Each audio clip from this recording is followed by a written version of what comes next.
다 같이 성경을 들고 일어서시기 바랍니다. 봉독해 드릴 하나님의 말씀은 요한계시록 2장 18절에서 29절 말씀까지를 제가 봉독해 드리겠습니다. 이것은 하나님의 말씀입니다. 두아디라 교회의 사자에게 편지하라.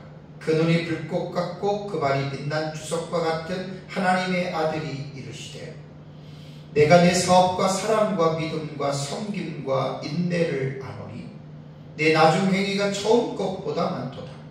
그러나 내게 책망할 일이 있노라. 자칭 선지자라 하는 여자 이세벨을 내가 용납함이니 그가 내 종들을 가르쳐 꿰어 행음하게 하고 우상의 제물을 먹게 하는도다.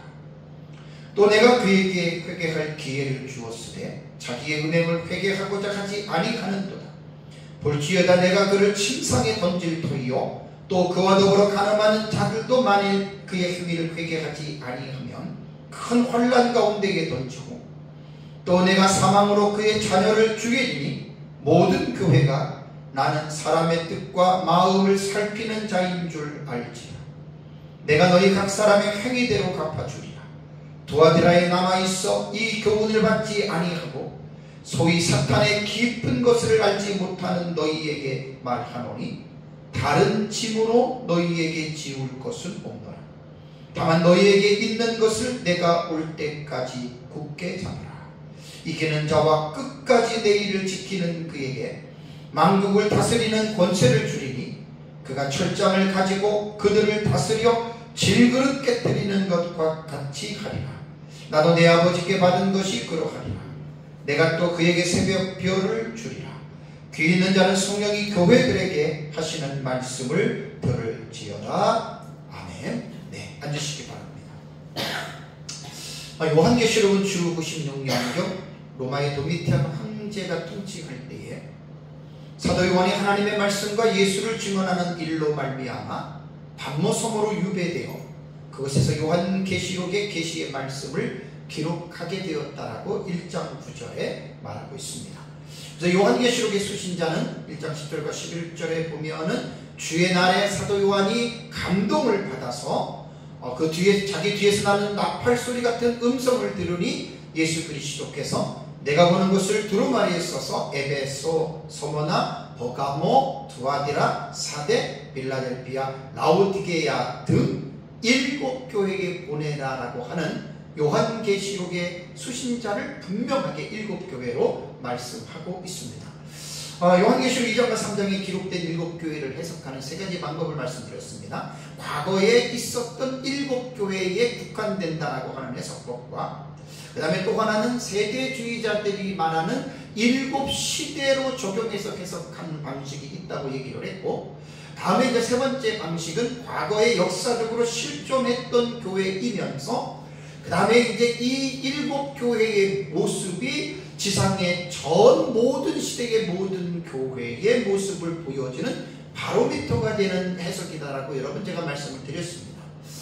첫 번째 해석은 그런 대로 그냥 과거에 존재했던 교회로만 보는 것에 대한 부분은 옳다고 볼 수가 있지만, 그것으로 본다면 뭔가 부족하고, 또 세대주의자들이 보고 있는 7시대로 적용해서 보는 것은 이거는 너무나 말에 맞지 않는, 사이에 맞지 않는 경강부의 해석이라고 제가 말씀을 드렸고, 이러한 해석법에 우리가 미혹되면 안 된다고 말씀을 드렸습니다. 가장 안전한 것이 3번째입니다. 우리 역사적 전천년과 그 다음에 이제 무천년에서는 7교회를 이러한 모습으로 이제 전 시대의 교회로 이제 본다라고 하는 것 여러분들이 기억을 하셔야 됩니다.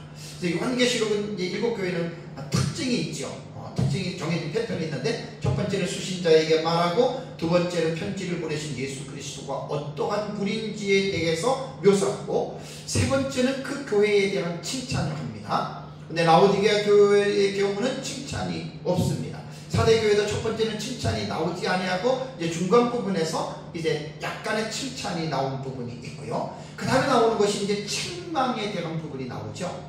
이 네 번째 책망의 부분은 서머나 교회와 빌라델피아 교회는 책망이 없습니다. 그 다음에 이제 다섯 번째는 회개하라라고 주님께서 권면하고, 그 다음에 또 회개하지 않는 자에게 내리시는 벌이 있음에 대한 경고까지 합니다. 그러나서 이제 6번째는 귀 있는 자는 성령이 교회들에게 하시는 말씀을 들을지어다라고 명령합니다. 명령형입니다. 그것은 명령하고, 그 다음에 이제 7번째는 이기는 자에게, 끝까지 이기는 신앙생활 하는 자에게 주어지는 복에 대해서 말씀했던 이런 패턴이 이제 7교회 안에 담겨져 있고, 물론 모든 교회들이 다 그렇지 않습니다. 약간의 바뀌는 순서가 있을 수 있습니다.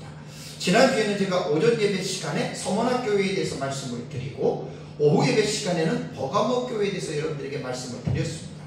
서문학 교회는 지상의 모든 교회들이 롤모델로 삼아야 할 훌륭한 교회의 모습이었다. 근데 사실 서문학 교회는 환난과 궁핍을 받고 있었고, 그러면서도 앞으로도 고난이 있을 것, 사탄에 의해서 너희 교회의 성도들이 몇 명이 옥에 갇혀 10일 동안 환난을 받을 것이라고 하는, 정말 어떻게 보면 이 서문학 교회를 달고자 하는 그 모습, 마음은 있지만, 정말 교회가 그렇게 되어도 여러분들이 정말 주님을 따르겠느냐라고 말을 한다면 대답은 미지수입니다. 왜냐하면 현재의 교회가 정말 이렇게 주님과 함께 예수 그리스도를 믿는 것은 다만 그를 믿고 구원을 받을 뿐만 아니라 고난도 함께 받아야 된다라고 하는 그 골로새서에 있는 말씀, 빌립보서에 있는 말씀이 있잖아요. 그 말씀을 교회들이 이해하지 못하고 있어요. 무조건 예수 믿으면 잘 먹고 잘 사고 교회가 부흥되고 잘 되는 것만 생각하고 있는 교회들이 과연 서문학 교회를 롤 모델로 닮으려고 하고 있느냐? 제가 볼 때는 아닙니다. 진리 안에 올바르게 세워지지 않는 교회들은 서문학 교회가 될 수가 없습니다. 그냥 칭찬을 받았으니까 우리 교회도 서문학 교회처럼 되어야지 하는데, 서문학 교회가 어떠한 교회인지를 알지 못하고 무조건 서문학 교회 이름을 붙이면 안 됩니다. 지난주 설교를 잘 기억하시기 바랍니다. 그 다음에 오후 예배 때는 버가모 교회입니다. 순교적인 신앙을 가지고 있었음에도 불구하고 칭찬이죠. 주님으로부터 2가지 책망을 받았습니다. 발람의 교훈과 니골라당의 교훈을 지키는 자들이 그 순교적 신앙을 가지고 있는 그 버가모 교회 안에 있었기 때문에 주님은 그들을 책망했다. 그래서 우리는 7교회를 통해서 칭찬은 본받아야 되고, 책망은 우리의 모습을 살펴보면서 혹시 우리가 그러한 회개할 때한 책망하는 모습이 있지 않는가를 보면서 지상의 모든 교회들은 7교회에 정말 집중해서 7교회를 통해서 주님이 원하시는 그런 아름다운 교회를 세워나가야 된다라고 하는 것이 7교회에 대한 서론적인 내용입니다. 시간마다 제가 이렇게 다시 말씀드리기도 하고 넘어가기도 하고 그렇습니다. 이번 시간에는 7교회 중에 4번째 등장하는 교회가 바로 두아디라 교회입니다. 두아디라라고 하는 이 헬라어 단어에 보면은 디아테이로이스라고 하는 이 단어거든요. 그래서 디아트리아, 영어로 말하면 디아트리아로 나옵니다. 그래서 이 두아디라 교회는 어디에 있냐면 버가모 교회의 남동쪽으로 약 32km, 그러니까 지금의 터키 지역의 버가모 교회에서 남동쪽이죠. 그 두아디라는 바로 거기 삼각의 이런 구조 속에서 두아디라 교회가 있습니다. 버가모와 서머나의 중간 지점, 삼각형으로 그리면 딱 이런 위치에 있습니다. 이곳은 BC 7세기경에 우리가 잘 아는 리디아 있죠. 리디아인. 그 리디아인들이 이 지역에 사실은 거주했었고요. 그 다음에 주전 3세기경에 헬라 제국의 그 셀류쿠스 왕조 있죠. 아시아 쪽을 지배했던 셀류쿠스 1세가 이곳에 도시를 세웠습니다. 그래서 그 두아디라를 상업과 산업의 중심지로 발전시켰다라고 하는 역사가들의 증언들이 있습니다. 두아디라는 한때 로마와 동맹관계에 있었던 버가모 왕국에 지배하여 있다가 그 다음에 이제 로마의 순종이 되었습니다. 그러니까 두아디라는 사실 버가모보다는 약간 좀 힘이 딸리는 그러한 제국이었다, 나라였다라고 생각하면 됩니다. 두아디라는요, 어떤 특징이 있냐면 자주 장사와 자줏빛 염색 기술로 생계를 유지했다라고 합니다. 우리 사도행전에 보면 이제 이러한 부분들이 나오죠. 그 당시에 모든 아시아 지역의 도시가 그랬듯이 두아디라 도시도 이 태양신인 아폴로와 아데미와 삼바다라고 하는 이러한 신들을 섬겨서 신전이 그 지역에 가득했던 곳이라고 이야기를 합니다. 그럼 두아디라 교회는 언제 교회가 세워졌을까요? 그래서 사도행전 16장 14절과 15절을 보면 사도 바울이 2차 전도 여행 때에 빌립보에 들어가죠. 그죠? 빌립보에서 복음을 전하여 개종한 자주장사 누가 나오죠? 루디아가 나옵니다. 그래서 사도행전 16장 14절과 15절에 보면 두아디라시에 있는 자색 옷감 장사로서 하나님을 섬기는 루디아라 하는 한 여자가 있다. 아마 이때 두아디라 지방에 교회가 세워진 것으로 이제 그 주경학자들은 보고 있습니다. 그래서 이제 이때 바울이 복음을 전할 때에 주께서 루디아의 마음을 열어 바울의 말을 따르게 하신지라. 그 다음에 15절을 보면 그와 그 집이 다 세례를 받고 우리에게 청하여 이르되 만일 나를 주 믿는 자로 알거든 내 집에 들어와 유하라 하고 강권하여 머물게 하리라. 아마 이것을 통해서 2차 전도 여행 때에 두아디라에 루디아를 중심으로 교회가 세워졌을 것으로 이야기를 합니다. 그리고 또한 이 두아디라는 옛날 아합 왕의 아내 알지요? 이세벨이 고향이 이 두아디라라고 합니다. 두 번째는 두아디라에 나타난 예수 그리스도는 어떤 분으로 나타났는가? 18절을 볼까요? 자, 18절에 두아디라 교회의 사자에게 편지하라 수신자입니다. 그 다음에 그 눈이 불꽃 같고 그 발이 빛난 주석과 같은 하나님의 아들이 이르시되, 그러니까 두아디라에 나타났던 이 그리스도는 하나님의 아들입니다. 하나님의 아들 신성을 강조하면서 어떻게 묘사했냐면 눈이 불꽃 같고 발이 빛난 주석 같다. 그리고 세 가지를 나눠서 우리가 좀 제가 말씀을 드리겠습니다. 불꽃 같은 눈을 가지고 있다라고 하는 말이 있습니다. 여기에 이 말은 전지하신 예수 그리스도에 대해서 말을 합니다. 이 전지라고 하는 말이요, omniscience라고 하는 단어입니다. 영어로 omniscience입니다. SCIENC. omniscience라고 하는 이 영어 단어는요, 모든 지식을 가지고 있는 상태, 이런 뜻입니다. omniscience. 혹은 모든 것을 아는 특성이라는 말입니다. 이게 전지라는 말입니다. 이거 신학적으로 상당히 중요한 요소이기 때문에 제가 이 단어를 여러분들에게 말씀을 드립니다. 우리가 예수님을 말할 때, 하나님을 말할 때 전지, 전능하신 하나님이라 그러죠. 그죠? 그러니까 이 전지라고 하는 omniscience라고 하는 이 단어는 모든 지식을 가지고 있는 분이라는 말입니다. 하나님. 그러니까 하나님이 모르시는 것이 있다? 그럼 말이 안 되는 거예요. 하나님은 우리 과거, 현재, 미래, 인류의 모든 마지막 때까지 그분은 모르시는 것이 없습니다. 그러니까 그 모든 지식을 가지고 있는 그분을 불꽃 같은 눈으로 묘사를 했습니다. 여러분들은 예수 그리스도를 어떻게 알고 계십니까? 물론 친근한 우리의 형제적인 이미지도 있지만 그렇게만 생각하면 안 됩니다. 예수 그리스도는 불꽃 같은 눈을 가지신 전지하신 하나님이라고 하는 이 사실을 기억하고, 우리가 어느 것이든 무엇을 하든지 항상 그분의 눈앞에서, 불꽃 같은 그 눈앞에서 저와 여러분들은 진실한 삶을 살아가야 된다라고 하는 말입니다. 두 번째에 빛난 주석 같은 발을 가지고 있다. 칼콘 리바논이라고 하는 이 헬라어 단어는 청동이라는 말이에요. 청동. 그래서 금강석, 이렇게 말을 합니다. 금강석으로도 번역이 됩니다. 그걸 이제 우리말로는 주석이라고 표현을 했거든요. 그러니까 이것은 뭘 말하냐면 심판을 상징하는 이미지입니다.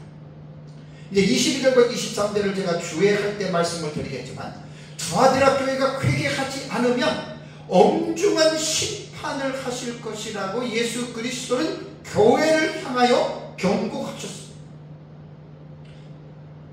예수님은 사랑의 하나님이라고 우리는 믿고 있는데 왜 예수님께서 우리를 무자비하게 심판하실까라고 하는 이런 말씀에 받아들이지 못하고 의구심을 가지는 사람들도 있습니다. 여러분, 우리가 하나님을 말할 때 하나님은 공의의 하나님이라고 우리는 말하죠. 쉽게 말하면 치우친 하나님이 아닙니다.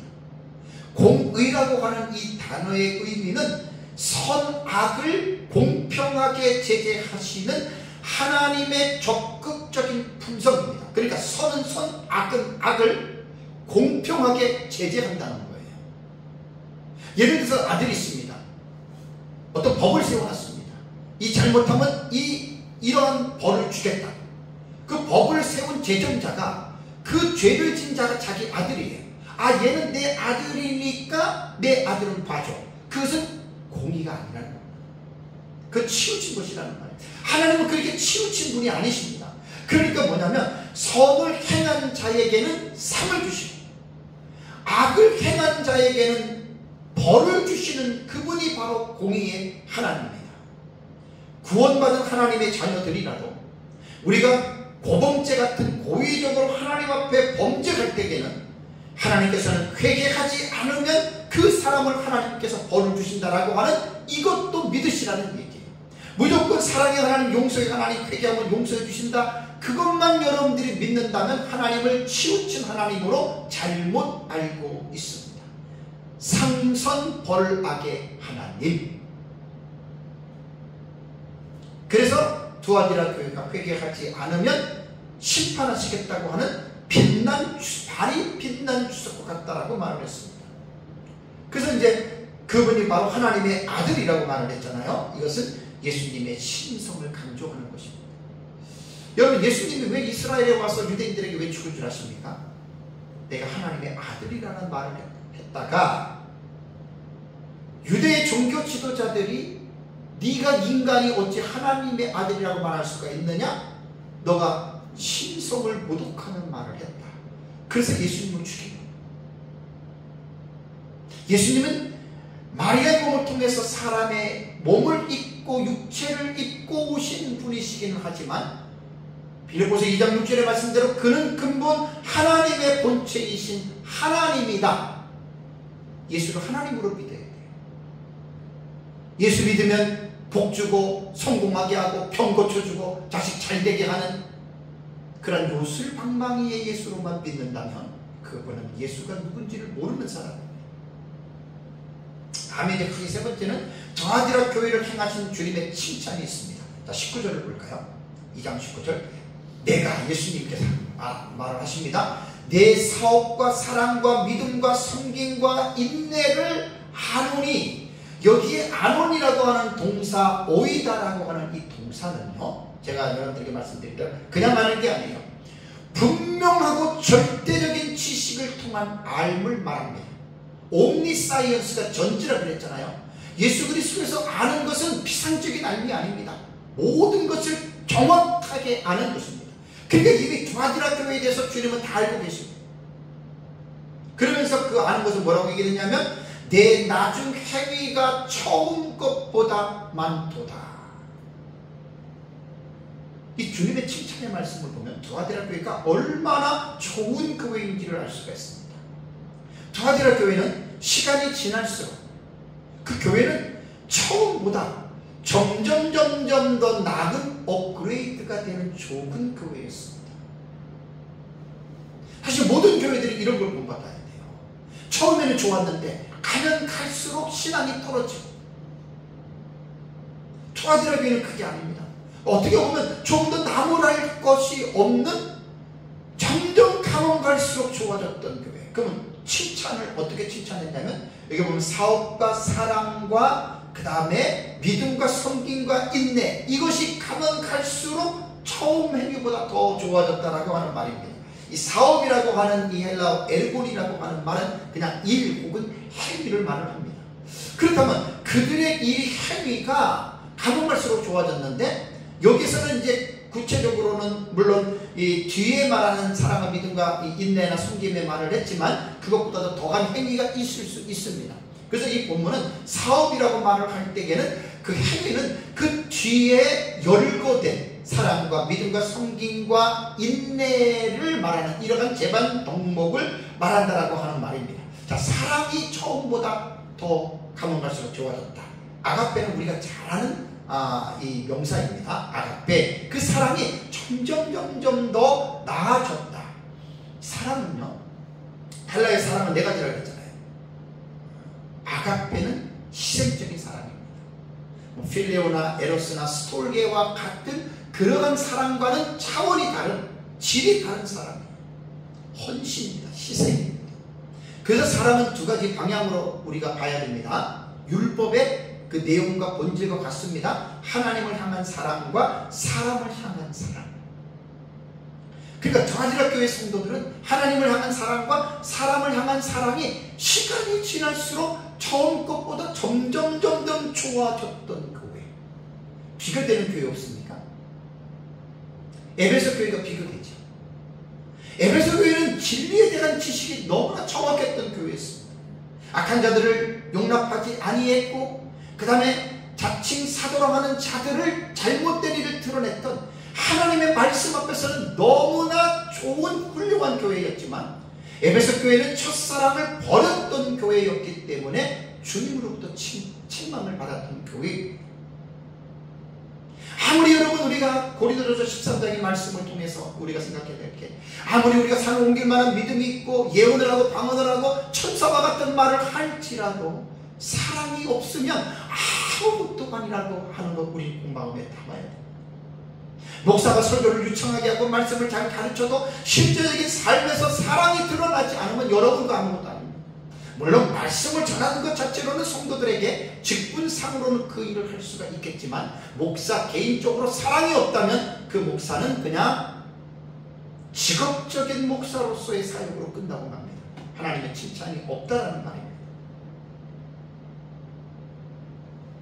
그래서 조아지라 교회는 이러한 사랑의 열매가 점점 나아졌던 이러한 훌륭한 교회였습니다. 두 번째는 무엇이 나아졌냐? 믿음입니다.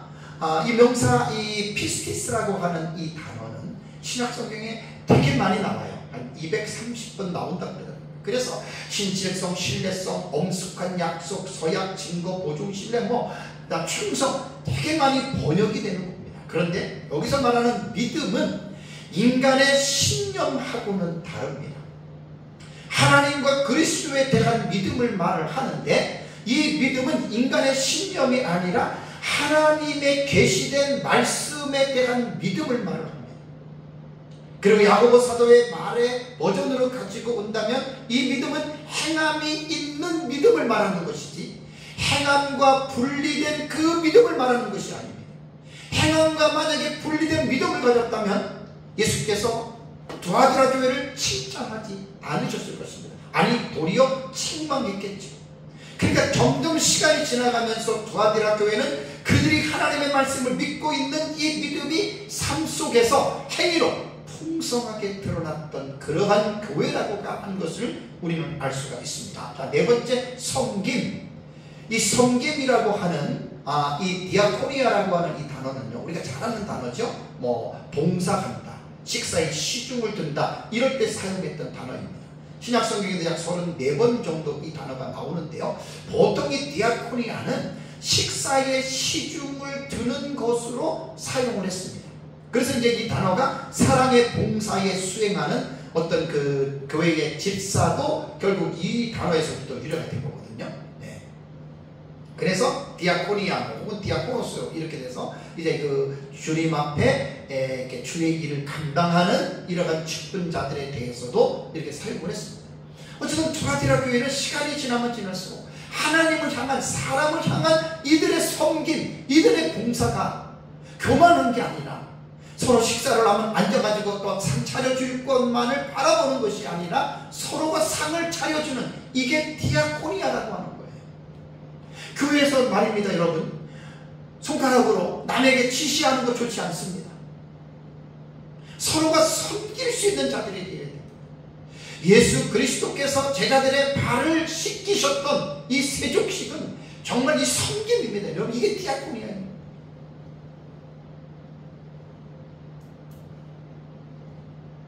꼭 기억하십시오. 시간이 지나면 지날수록 이 섬김이 점점 더 나아졌던, 이게 정상적인 거예요. 다음에 다섯 번째는 인내입니다. 인내. 휘포모네라고 하는 이 단어는요, 인내, 그 다음에 견고하게 선다라고 하는 이 의미가 있거든요. 휘포모네라고 하는 단어, 이것도 신약성경에 32번이 나오는데, 근데 이 휘포모네라고 하는 이 단어는요, 대부분 신앙의 박해를 견디어낼 때, 참을 때, 그때 이 단어들을 사용했습니다. 어렵고 힘들 때, 정말 견디기 힘들 때 그 믿음과 연관된 거란 말이에요. 그래서 그럴 때 포기하지 않고, 우리가 지난주에 버거먹게 말씀을 드렸잖아요. 충성된 증인 안디바가 순교를 당할 때에도 이들이 주님을 버리지 아니하고 그들의 믿음을 지켰다. 그다 인내입니다. 인내. 소만학교도 마찬가지고, 나중에 빌라델피아 교회도 마찬가지고, 좋은 교회의 모습들을 보면은 신앙생활하고 주님을 섬기는 믿음의 길에 고난과 환난 가운데에 반드시 인내했다라고 하는 것이 나옵니다. 믿음이 없는 사람은 사실 인내가 불가능합니다. 포기하지. 이렇게 도하디라 교회는 이러한 칭찬할 만한 좋은, 칭찬할 만한 덕목들을 가지고 있는 좋은 교회였습니다. 세상의 모든 교회들은 어느 시대든지 간에 이 모습을 반드시 본받아야 됩니다. 그런데 도하디라 교회가 여기서 끝나는 게 아니라 그 다음에 20절을 보면 주님께서 도하디라 교회를 향한 책망이 나옵니다. 우리 20절 볼까요? 그러나 내게 책망할 일이 있노라. 어떤 책망을 했습니까? 자칭 스스로 선지자라 하는 여자 이세벨을 내가 용납함이니, 그가, 이세벨이 내 종들을 가르쳐 꾀어 행음하게 하고 우상의 제물을 먹게 하는도다. 자, 도하디라 교회에 내리신 주님의 책망은 어떻게 보면 칭찬도 너무나 중요하지만 책망 또한 너무나 심각한 책망입니다. 왜냐하면 자칭 선지자라는 여자 이세벨이라고 얘기를 했습니다. 자칭은 자기 스스로입니다.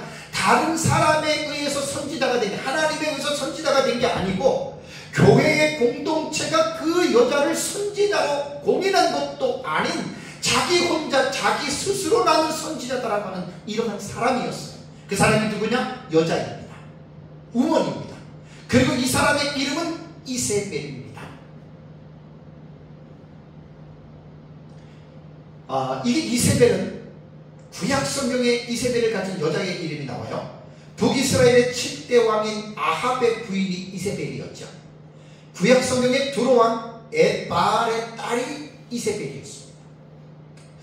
제가 15년 전에 우리 교회에서 분열한국을 1년 동안 주회하고 목회자들 가르치는 에스라에서 1년 동안 제가 강의했기 때문에 이 분열한국에 대한 그 기억은 지금도 계속 남아있어요. 너무 중요합니다.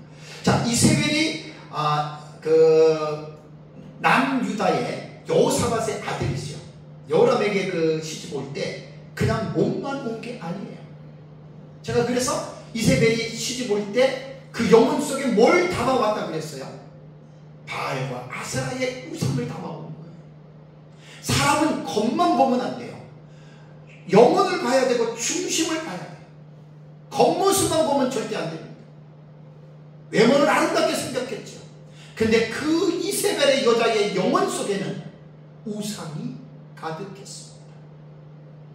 그래서 북이스라엘의 역사를 보면 바알과 아세라 선지자 엘리야와의 대결되게 850명에 대한 사건이 여러 번 나오잖아요.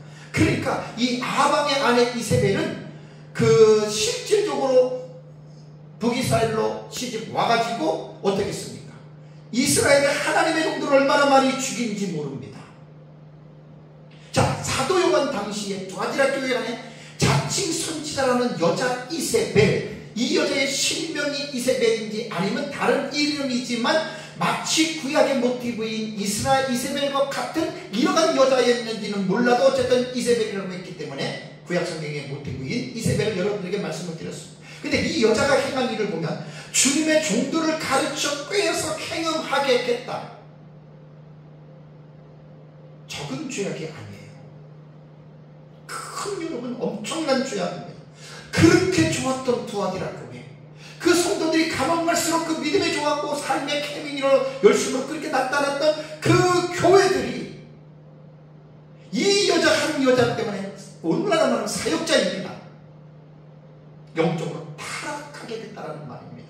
그래서 성경에는 본문에는 이세벨로부터 가르침을 받은 종들이 행했던 불의함은 행음과 우상의 제물을 먹었다라는 말입니다. 여기 행음과 우상의 제물은요, 에베소 교회나 버가모 교회에 등장했던 니골라당의 교훈을 상기시키고 있습니다. 이처럼 사탄은 어느 시대이건 간에 하나님의 교회에 니골라당의 교훈을 침투시키는데, 이때부터입니다. 초대교회부터. 지금도 그렇고, 특히 인류의 종말에는 저는 더욱더 이러한 두아드라 교회의 이 이세벨의 사건은 아주 나는 판별할 것이라고 저는 생각을 합니다. 구약 시대를 보면은요, 음행하는 사람들은 우상 제물과 절대로 이게 디바인이 안 됩니다. 붙어 있습니다. 불가분리 관계. 두아드라 교회가 그렇게 좋았던 교회가 음녀 이세벨을 용납했다라고 했어요. 용납. 여기 용납했다라고 하는 이 동사 보시면요, 아페이스라고 하는 이 단어거든요.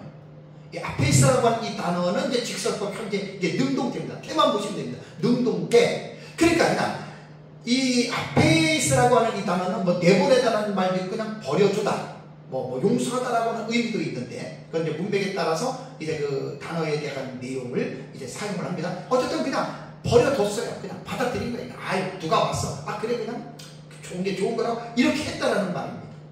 여기 용납하다라고 하는 우리말 사전을 제가 찾아봤습니다. 근데 우리말 사전의 의미가 더 확실하게 와닿는 게 방관한다. 그 다음에 또 우리말은 막지 아니했다라는 말도 있고, 또 하나는 뭐냐면 좋은 곳으로 알았다라고 하는 뜻이 있어요. 어떻게 보면 이 아페이스라고 하는 헬라어 단어의 뜻보다도 우리말의 번역의 우리말의 의미가 어떻게 보면 더 분명하게 와닿을 수가 있어요. 방관했어요. 아니, 막지 않았어요. 좋은 곳으로 알았어요. 여자 사역자가 왔는데 뭐 별의별 이상한 짓, 무당짓을 했는데 뭐 너무 좋은 곳으로 알았다. 쉽게 말하면 이런 말입니다.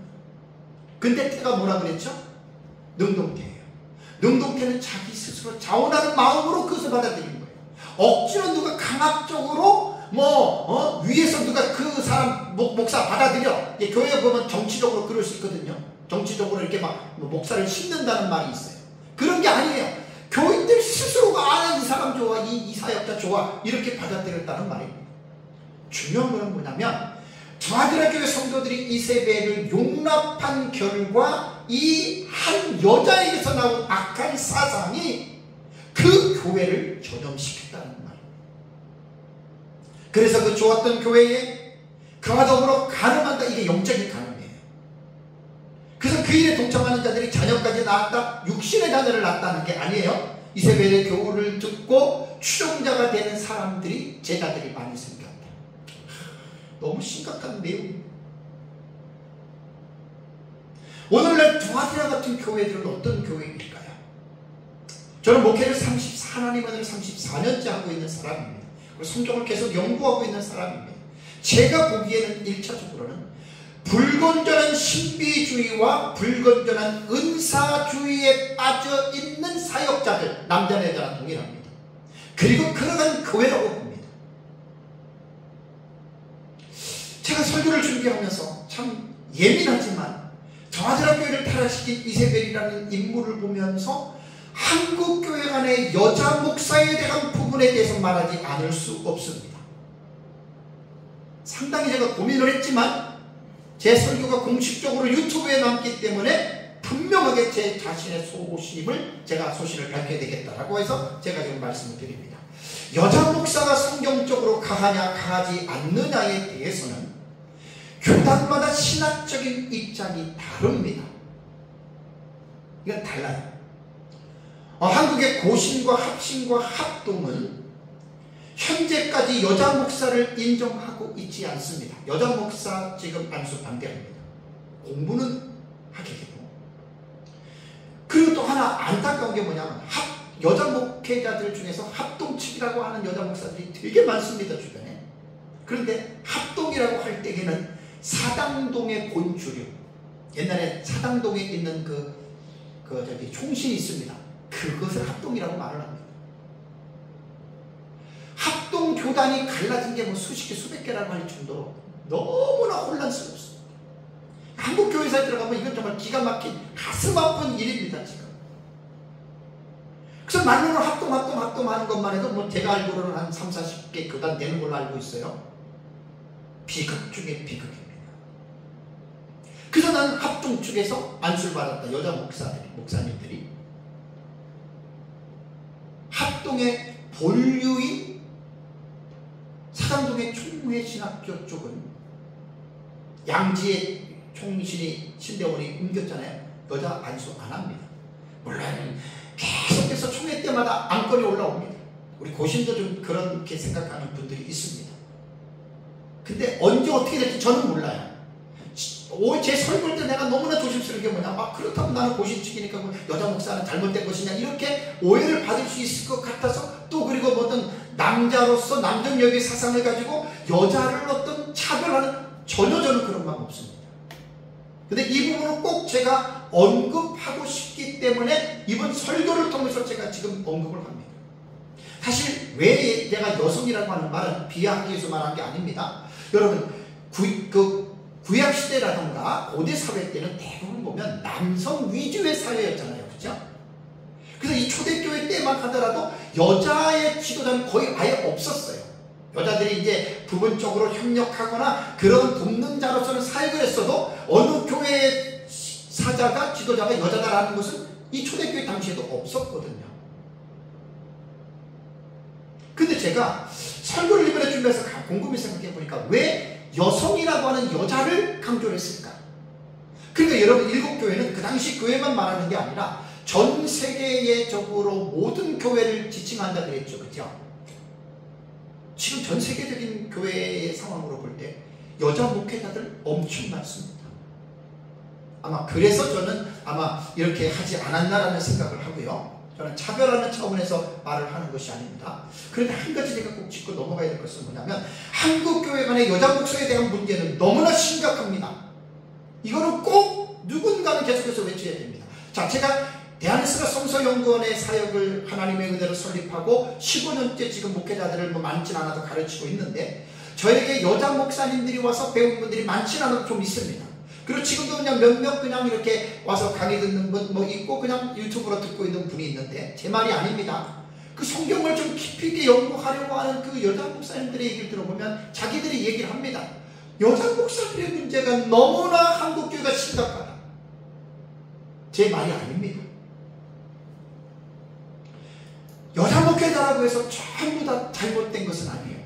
가끔 아주 적지만 성경을 잘 연구하는 분들이 있습니다. 저는 제가 뭐 오늘 차별을 해서 여자가 잘못했다 이런 말 사실 하려는 게 아닙니다. 저는 그 심각성을 지금 설교 가운데 말씀을 드리는 거예요. 거의 여자 목회자들 제가 만난 분들 주변에 보면 거의 다수입니다. 거의 다수가 은사주의 목회자, 성경보다는 기도 체험 이런 거, 그건 다 신학에서 온 거예요. 그리고 신학을 제대로 한 분들이 제가 만난 여자 목회자들 중에서 거의 없어요. 신학을 제대로 안 했습니다. 적당히 그냥 군소신학 같은 데서 몇십 명 모아놓고 그냥 1년 2년 배워가지고 뭐 가르치고 안수하고, 이게 바로 한국교회 여자 목사의 심각한 문제입니다. 얼마나 한국교회를 영적으로 타락시키고 얼마나 한국교회를 더럽히는지 모릅니다. 그렇다면 여자만 그럴까요? 숫자로 보면은 남자가 더 많아요. 남자들만 남자 목회자들을 보면 너무 심각합니다. 그래서 여러분, 교회 마지막 때의 교회 성도들은 에베소 교회처럼 하나님의 말씀을 잘 배워서 목회자들을 정확하게 분별할 수 있는 지식을 성도들이 갖지 않으면 잘못된 목회자 만나가지고 인생을 망칠 수도 있다라는 말입니다. 이걸 제가 말씀을 드리고 싶었던, 여자 목사보다 남자 목사가 훨씬 더 심각한 게 더 많아요. 사실 그런 성도들은 에베소 교회처럼 하나님의 진리의 말씀을 깊이 깨달을 수 있는 지식이 없으면 거짓된 목사, 무당 같은 목사, 사기꾼 같은 목사들에게 걸려들어서 정말 불행하게 교회를 다니는 사람들이 많이 있다는 말입니다. 잘 분별이 됩니다. 자, 근데 더 이제 심각한 게 21절을 볼까요? 21절을 보면은 또 내가 그에게, 그는 여자 이세벨입니다. 요즘으로는 잘못된 사역자들입니다. 남자나 여자나. 그에게 회개할 기회를 주었을 때 자기 음행을 회개하고자 하지 아니하는도다.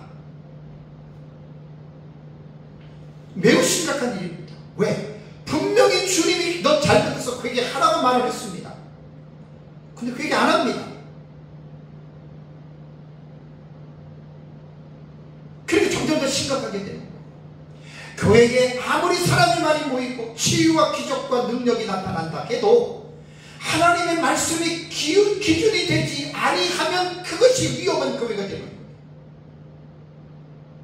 사도 바울은 믿음의 아들인 디모데에게 교회의 정체성에 대해서 이렇게 교훈했습니다. 디모데전서 3장 15절에 보면은 만일 내가 지체하면 너로 하여금 하나님의 집에서 어떻게 행해야 할지를 알게 하려 함이니, 이 집은 하나님의 교회입니다. 이 집은 살아계신 하나님의 교회요 진리의 기둥과 터니라 라는 말을 했습니다. 사람이 세웠다고 교회는 사람의 공동체가 아니라 하나님의 공동체고, 예수 그리스도의 십자가의 피로 값주고 사신 그리스도의 몸이 교회입니다. 그리고 그 교회를 세우는 것은 진리의 기둥과 터입니다.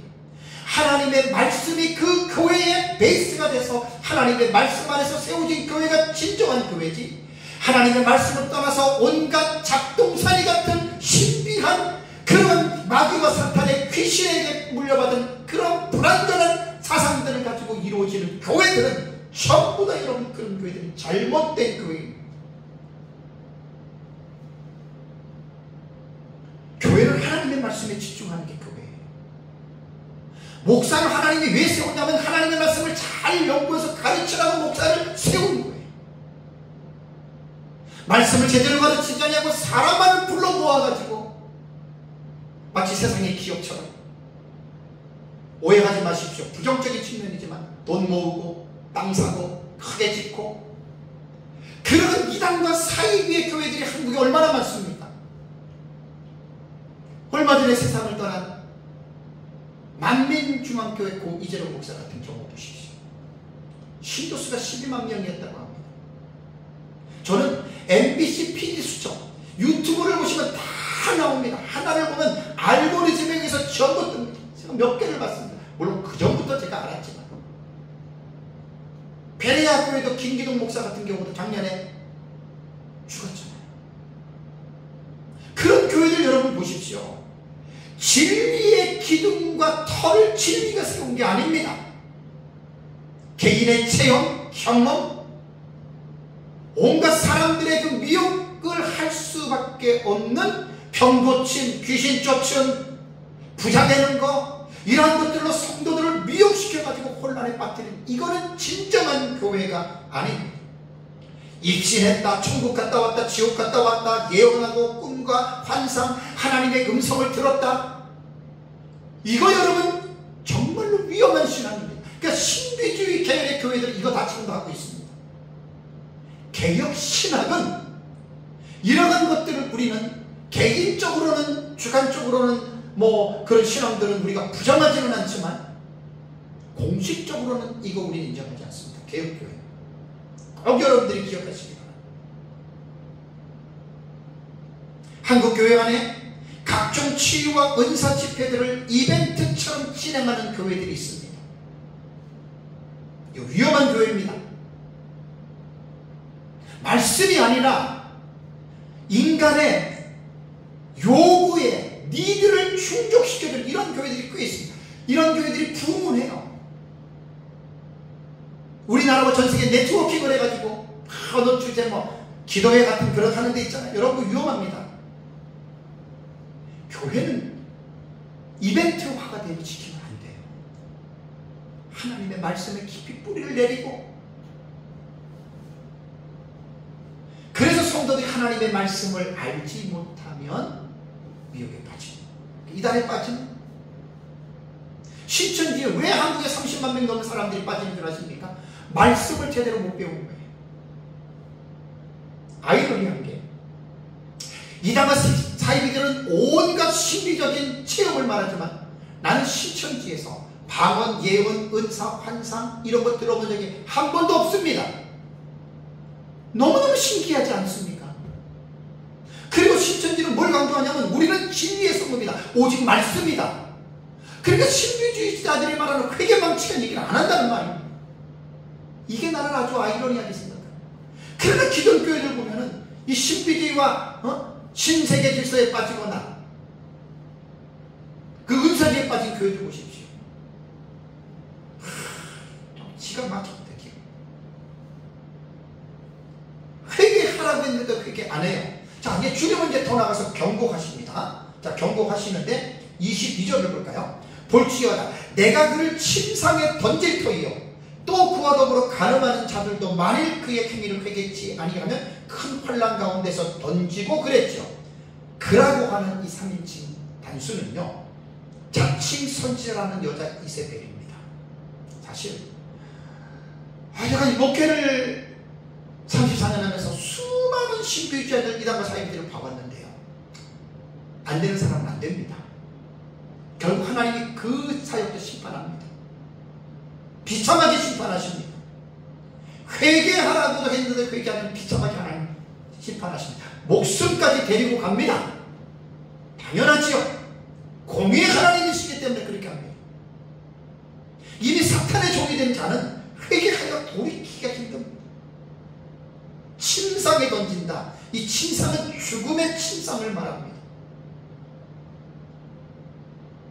하나님께서는 선생된 자들에게 심판이 크기 때문에 아무나 선생이 되지 말아라. 야고보서 3장 1절의 말씀을 사역자들은 따갑게 들어야 됩니다. 그리고 그러더불어 가늠하는 자들도 만일 그 행위를 회개치 아니하면 큰 환난 가운데 던진다는 말을 했죠. 그러더불어 가늠한 자들이라고 하는 말은 뭐냐면 이세벨의 뜻과 같이 해서 사상에 빠진 거예요. 음행하거나 우상숭배한다. 회개하지 않으면 너희를 큰 환난에 빠지게 한다. 그러니까 여러분 제가 41년 예수를 믿었지만 예수 제대로 믿지 않고 뭐 그런 이상한 데 빠진 사람들 잘 되는 것 같아도 결국은 안 좋습니다. 환난에 빠집니다. 어느 시대든지 간에. 인류 종말의 교회로 볼 때에는 한일의 후반부에 해당하는 대환난에 이런 성도들 빠집니다. 시간상 자세하게는 말을 못하겠습니다. 자, 근데 23절을 볼까요? 23절을 보면 또 내가 사망으로 그의 자녀들을 죽이리니 모든 교회가 나는 사람의 뜻과 마음을 살피는 자인 줄 알지니라. 내가 너희 각 사람의 행위대로 갚아주리라. 여기서 말하는 자녀는 음녀 이세벨이 육적으로 남은 자녀를 말하는 게 아닙니다. 아까 말씀드린 대로 이세벨로부터 영향을 받은 영적으로 오염된 사람들, 그 쉽게 말하면 제자를 볼 수가 있는. 여기서 이세벨의 자녀는 두 부류를 생각해 볼 수 있습니다. 첫째는 구원받은 성도입니다. 구원받았어도 이 진리에 미혹된 성도들이 있을 수 있습니다. 우리는 개혁신학에서 구원론은 구원받은 자는 무슨 일을 할지언정 지옥은 안 간다. 그럼 여기서 무슨 일이라고 하는 말이 성령 회방죄 지을 수 없습니다.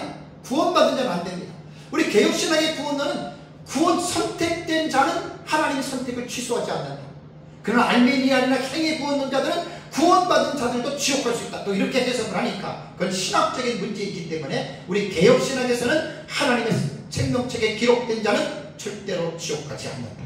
그러니까 그런 죄를 안 짓는, 성령 회방죄 같은 그런 죄를 안 짓는다는 말이에요. 그러나 구원받은 자들도 죄는 지을 수 있습니다. 살인할 수도 있고 간음 충분히 할 수 있습니다. 그렇다고 그 죄 때문에 구원이 취소되지는 않는다. 대신에 환난에 떨어진다는 말이고, 둘째는 여기서 말하는 것이 뭐냐면 구원받지 못한 자들입니다. 이들은 가라집니다. 세상에서는 교회에 속해서 목사도 될 수 있고 장로도 될 수 있고 권사도 될 수 있고 안수집사도 될 수 있고 성도도 될 수 있습니다. 그러나 그들은 구원받지 않는 자들입니다. 예수님이 나더러 주여 주여 하는 자마다 다 천국에 들어올 것이 아니라고 말씀했습니다. 오늘날 교회 안에 가짜들, 종교인의 행세를 하는 사람들이 정말로 많습니다. 그래서 여기에서 자녀로 말할 때는 두 가지로 여러분들 그렇게 생각을 해야 됩니다. 여러분 어떻게 생각합니까? 두아데라 교회의 칭찬은 너무너무 아름다운 교회죠. 모든 교회 그는 본받아야 됩니다. 그러나 책망을 생각해 보십시오. 결론적으로 말하면 이겁니다. 두아디라 교회가 교회를 이끌어가는 지도자, 목회자들을 잘못 선택했는데 이들이 능동태잖아요. 용납했다라고 하는. 대부분 교회가 목회자가 은퇴할 때 성도들이 투표해가지고 후대 목사를 받아들입니다. 거의 좋은 교회들입니다. 정상적인 신학을 한 교단은 거의 좋은 목사님들이 옵니다. 그 중에 성도들이 하나님의 말씀을 제대로 알지 못하면 그렇게 될 수 있다는 말입니다. 자, 이제 24절을 볼까요? 이제 두아디라 교회 주님의 권면이 있습니다. 24절을 보면 두아디라에 남아있어 이 교훈을 받지 아니하고 아니한 사람이 있네요. 소위 사탄의 깊은 것을 알지 못하는 너희에게 말하노니 다른 짐으로는 너희에게 지울 것이 없노라. 두아디라 교회가 모두가 다 그렇게 이세벨에게 보니까 미혹된 건 아니었어요. 그죠? 받지 아니한 자들이 있었다는 말입니다. 이들은 주님이 칭찬하는 것입니다. 여기서 우리가 이제 배울 수 있는 것은 뭐냐면 소위 사탄의 깊은 것을 알지 못하는 너희라고 하는 말은 그 두아디라 교회에 있었지만 여자 이세벨이 가르치는 그 사탄에 빠지지 않았다는 거예요. 나름대로 이들은 사대교회에도 소수의 신옷을 입고 다니는 성도들이 있었습니다. 어느 시대든지 교회 안에는 참된 무리와 거짓된 무리가 섞여져 있습니다. 알곡이 있고 쭉정이가 있습니다. 마지막 날 그것이 모자 심판에서 반드시 가려질 것입니다. 여기서는 이렇게 생각하면 됩니다. 교회라고 어느 교회 모든 성도가 구원받으리게 말할 수 없습니다. 천주교를 예를 들면 천주교는 교리적으로 볼 때 그들은 구원이 없습니다. 교리적으로 볼 때. 그러나 천주교인들 중에는 구원받은 사람이 있을 수 있습니다. 이렇게 여러분들이 정리하시면 됩니다. 그러면 이제 주님의 권면을 25절을 볼까요? 다만 너희에게 있는 것을 내가 올 때까지 굳게 잡으라. 자, 너희에게 있는 것이라고 하는 말은 19절에 나온 그들의 신앙의 아름다운 열매들, 모든 교인들이 다 이세벨에게 빠진 게 아니라 남아있는 자들이 있잖아요. 사탄의 깊은 것을 알지 못하는 남아있는 자들이 있잖아요. 그러니까 그 두아디라 교회는 그것을 좋은 것들을 굳게 잡으라. 카라테사테라고 하는 이 동사는요, 명령형이면서 과거형입니다. 명령형은 직설법이 아니기 때문에 시제가 적용이 안 된다 그랬죠. 성경에 이런 동사가 되게 많습니다. 목회자들이 동사의 유형을 하나만 제대로만 깨달으면 이 동사를 해석할 때 아주 풍성하게 해석할 수가 있습니다. 여기에 굳게 잡으라라고 하는 말이요, 굳게 잡으라라고 하는 말이 이것은 그냥 단호함으로 해석을 해야 된다는 말입니다. 단호함으로, 과거가 아니고 단호함으로. 이걸 이제 부정시상이라고 그러고 영어로는 아우리스트라고 해요. 아우리스트. 이걸 단회적이 아니면 단호함인데 단호하게 잡으라는 거예요. 이건 강조용법이에요. 그냥 굳게 잡으라고 그냥 잡지 말고 확실하게, 분명하게, 정확하게 끝까지 이런 뜻이란 말이에요. 동사 해석이 그렇게 중요한 거예요. 헬라어에서. 주님이 올 때까지 너희들이 잘못된 교회에 소속이 되어 있지만은 그래도 너희들이 물들지 아니한 그것을 같이 붙잡고 계속해서 붙잡고, 강조용법이라고 했잖아요. 강조. 단호하게 붙잡고 살아가라. 교회는 앞에서도 말씀을 드린 대로요, 뭐 예수 믿고 잘 먹고 잘 살고 부자 되고 출세하고 자식 잘 되고 병 고치고 이런 목적으로 교회를 다니면 안 됩니다. 그렇게 가르치는 교회의 목사는 잘못된 목사입니다. 그런 목사가 가르치는 교회를 가면 그런 교회 성도들은 복을 못 받습니다. 그런 교회는 당장 뛰쳐나와야 됩니다. 어떤 교회를 다녀야 되느냐? 예수를 닮는 말씀을 가르치는 교회, 곧 성화입니다. 예수님처럼 생각하고 예수님처럼 말하고 예수님처럼 살아가려고 하는 이 성화의 신앙을 교회가 계속해서 강조하는 교회는, 적은 교회든 큰 교회든 그 교회는 좋습니다. 베드로서 3장 14절에 주 앞에서 점도 없고 흠도 없이 평강 가운데에 나타나기를 힘쓰라. 점도 없고 흠도 없이 예수님 재림할 때 평강 가운데에 나타나기를 힘쓰라. 이게 교회의 목적이고 교회의 존재 이유입니다. 목사는 이런 포인트를 가지고 교회에 설교를 해야 돼요. 기복신앙이나 신비주의는 기독교의 본질이 아닙니다. 그건 교회라고도 말하기가 어렵습니다. 예수를 닮아가는 교회. 에베소를 제가 작년에 9개월 동안 에베소서 주의 설교했잖아요. 2년 전입니다. 2년 전. 에베소 교회가 어떤 교회냐? 인간이 디자인한 교회하고 하나님이 디자인한 교회는 같을 수도 있지만 다른 부분이 많습니다.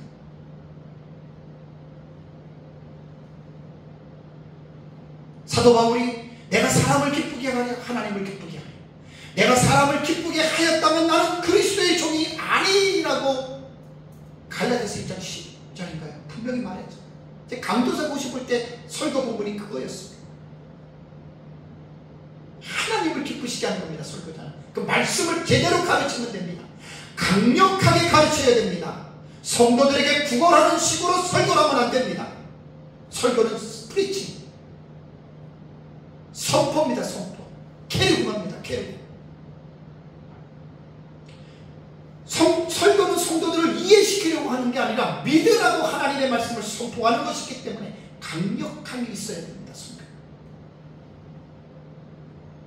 그리고 이제 26절과 28절을 보면 이기는 자라고 말을 했잖아요. 이기는 자, 이게 분사 현재형이라고 그랬죠. 계속적 용법입니다. 그래서 YLT는 He who is overcoming입니다. 현재 분사형이죠. 이겨내고 있는 사람입니다. 이기는 자는 이겨내고 있는 사람이라는 거예요. 언제? 계속해서.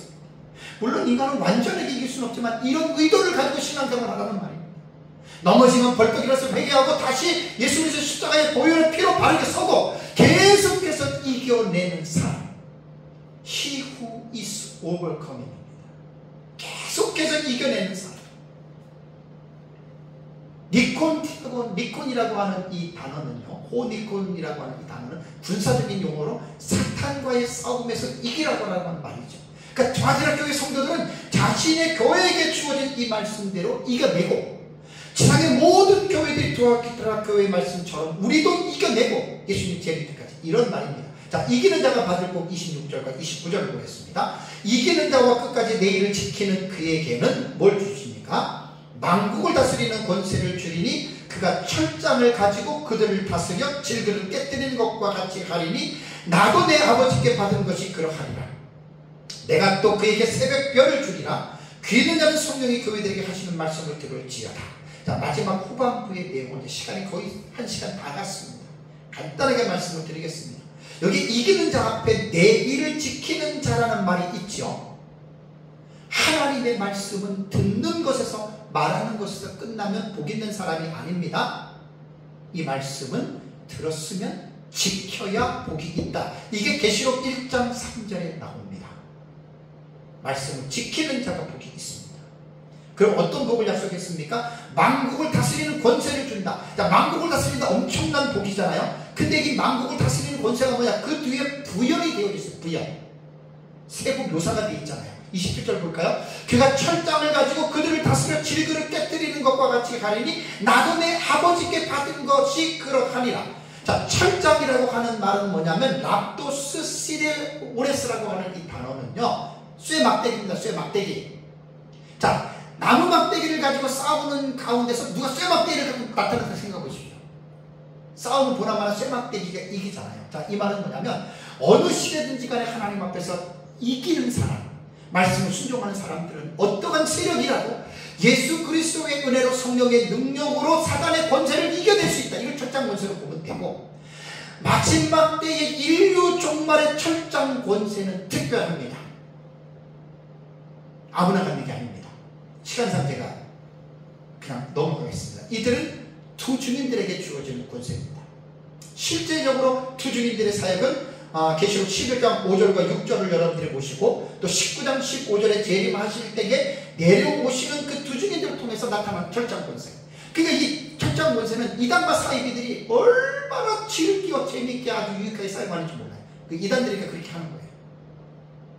조심해서 철장 권세 배워야지. 이거 철장 권세는 아무나 그렇게 주어진 게 아니라는 거 기억하셔야 됩니다. 다음에 새벽별을 주시겠다라고 하는 말은 이제 주님의 재림의 날 그와 함께 누릴 확실한 복의 언약으로 보면 되고, 귀 있는 자는 성령의 교회들에게 하시는 말씀 들으라라고 하는 말은 들을지어다 아쿠아 사토는 이것도 명령 과거예요. 명령형입니다. 누가 명령했어요? 성령이. 누구에게? 교회들에게. 성령의 명령을 우리가 거절하면 안 되잖아요. 이것도 명령 과거지만 시제가 적용 안 되니까 단호합니다. 적극적으로 들으라는 말이에요. 적극적으로 들으라. 사랑하는 성도 여러분, 타가드라 교회는 너무나 본받을 만한 좋은 교회였습니다. 좋은 점 본받고 안 좋은 점은 너무나 나는 심각하게 봅니다. 우리 교회와 모든 교회들이 자칭 선지자라고 하는 여자 이세벨과 같은, 꼭 여자만 말하는 게 아닙니다. 잘못된 이러한 자들을 용납하지 않는 그런 좋은 교회들이 되시기를 주님의 이름으로 축복합니다. 다 같이 함께 기도하겠습니다.